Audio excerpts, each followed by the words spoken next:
Hey there, so I have a jar of sauerkraut today with me, and it's because I'm Polish, number one, and sauerkraut's been a staple food in Poland for many, many years. It's one of the oldest, cheapest, and healthiest foods you can find. And it also has to do with the topic of my wellness Sunday wellness talk today, and microbiome. You see, sauerkraut is full of probiotics that our body needs in order to be healthy.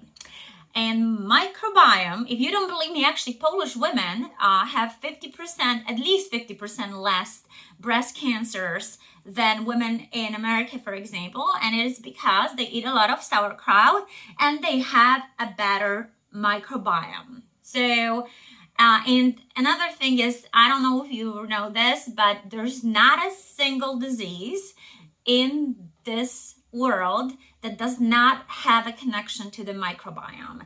So I find it really, really interesting that doctors do not ever address microbiome. It's really, really sad because the problems with our medicine right now is that it only treats symptoms, and the diseases such as Alzheimer's, even like diabetes, cancers, dementia, depression, anxiety, they're all connected to the gut. When you don't feed your gut the right foods, okay, you you get sick.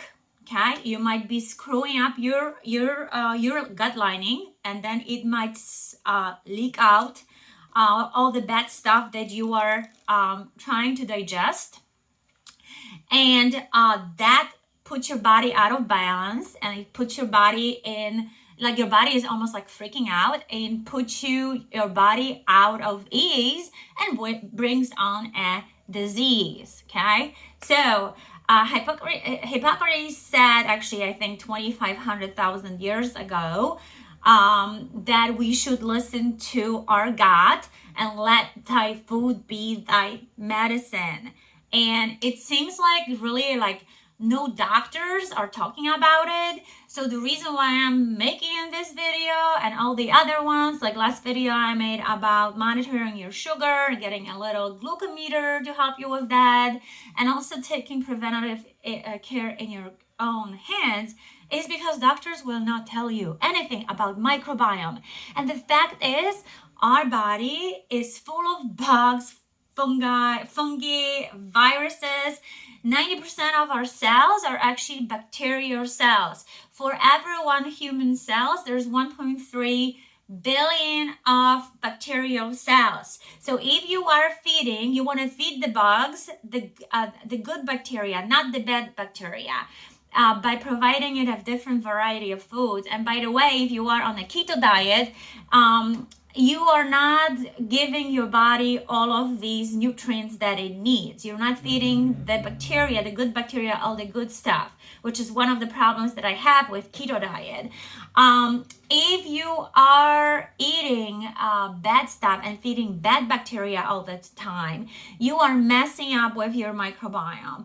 If you are taking antibiotics, which not only kill the bad bacteria, but also kill your good bacteria, and if you're doing it for a prolonged period of time, if you are afraid of dirt, and if you don't go out, get dirty from time to time, if you are taking ibuprofen a lot, if you are stressing a lot, if you're not exercising, which actually helps with digesting and production of the good bacteria and helps to make you regular, by the way, like, you are putting your body out of balance and not at ease, which causes the disease. So sometimes if you have been leading a very, very unhealthy life for a very, very long time, you might not even be able to fix your gut. The only thing that can help is actually transplanting a fecal matter from one person, a healthy person, to another, and to fix your microbiome. And in fact, there's been studies that there might be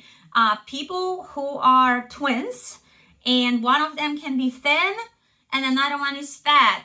And the reason why is because their microbiome is different. So there's been also studies on mice done where, the fat mouse had a fecal matter transplanted from a thin human being, and what happened was that mouse actually lost weight. And then when the opposite happened, the skinny mouse got fat after the microbiome, the fecal matter from a fat human being was transplanted to the thin mouse. So there's so many interesting things going on. Again, there's not a single disease that is not connected to our microbiome. And if you don't believe me, go online and look up anxiety and microbiome, breast cancer microbiome, cancer microbiome, dementia and microbiome, diabetes and microbiome, and you'll find a lot of interesting stuff. So my message today is to take your preventative care in your own hands. I post a couple other videos about it. And if you are feeling sluggish, if you are obese, overweight, if you have chronic conditions, it might be that your microbiome and your second brain, actually it should be the first one, because just so you know, bugs, bacteria, viruses were there much prior human, before humans came around. So there are millions of billions years, and humans are only how many? So that's my message. Be aware of your microbiome, listen to your gut, and and that might solve a lot of problems. And what I do in my health and wellness coaching, I usually try and not only worry about the fitness on the outside, but also the internal fitness. So I usually ask people for their blood work, and I also ask them to do certain tests, including this one sometimes, because that is actually a test that can tell you what your microbiome is like and how it's doing, and what type of things you might have to do to help bring it back to its healthy state.